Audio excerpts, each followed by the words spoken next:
Только что, несколько часов назад, произошла атака на Крокус Сити Холл в Москве. Несколько вооруженных человек вышли из белой машины с автоматами и направились в торговый центр, убивая по пути всех людей, кого встречали. И к настоящему моменту, когда записывают этот ролик, в час ночи 23 марта, есть информация о 40 убитых и около сотни раненых.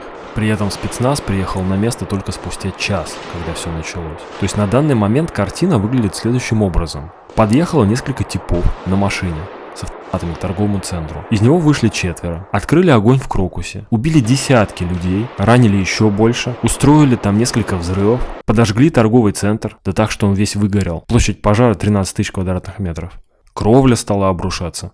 Далее просто вышли из Крокуса, сели в Рено и уехали. И все. И на этом новости заканчиваются. Куча убитых, полыхающий торговый центр, спецназ, который приехал спустя час. И никто вообще не понимает, кто это был, что хотел и что там делал. Штатные пропагандисты сразу же, конечно, кинулись обвинять Украину во всех мыслимых и немыслимых преступлениях. Украина, РДК и все воинские формирования украинские принялись, конечно же, сразу открещиваться от подобной атаки. Да и совершенно сомнительно, что украинцы стали бы заниматься подобными аморальными вещами. К тому же очевидцы, которые были в Крокус-Сити, описывали внешность террористов как классических кавказцев.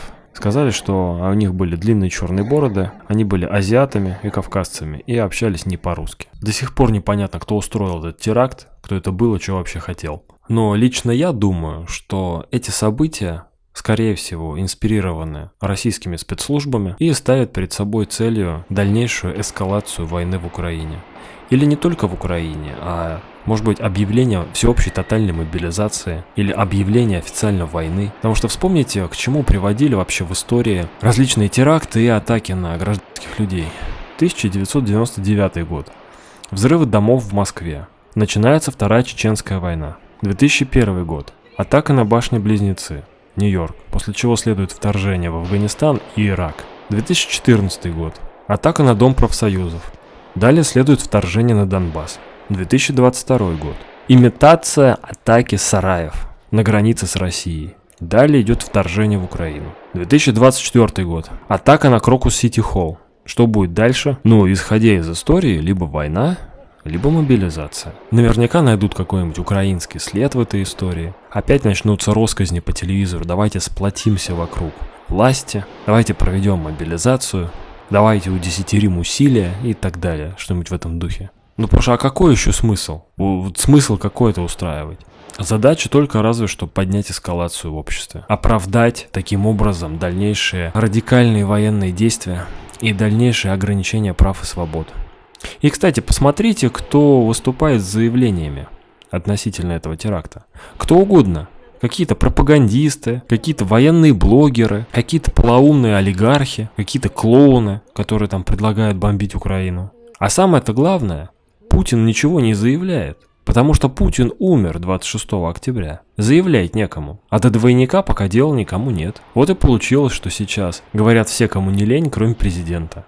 А вспомните раньше, как что-то случается, этот бежит сразу делать заявление по каждому поводу, чтобы быть ярким на фоне всех остальных. А сейчас этого нет даже близко.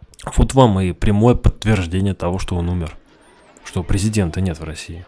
Потому что тактика поведения поменялась радикальным образом. И то, что они дальше хотят эскалировать военные действия, подтверждается еще и сегодняшними утренними заявлениями Пескова, который начал говорить, что теперь это война, а не спецоперация. И также этот теракт поразительно быстро случился после выборов, как только они прошли, да? То есть, когда можно принимать уже жесткие решения, и нету никакой опасности, что на выборах люди проголосуют как-то неправильно. И вспомните еще такую историю. Спецслужбы США и Великобритании 7 марта предупреждали, что в России планируются теракты в торговых центрах, и говорили своим гражданам туда не ходить. То есть информация об этом, о том, что произошло сегодня, она уже была. Значит, это не какая-то эмоциональная акция. Значит, это планировалось заранее, планировалось холодно, планировалось намеренно и цинично. И так, что информация об этом попала даже к заграничным спецслужбам. Либо доложили, либо они перехватили какие-то переговоры. А раз это не эмоциональная акция, а заранее четко планировавшееся действие, значит, у этого точно будут какие-то политические последствия. Либо объявление войны, либо тотальная мобилизация. Поражение людей в правах и свободах.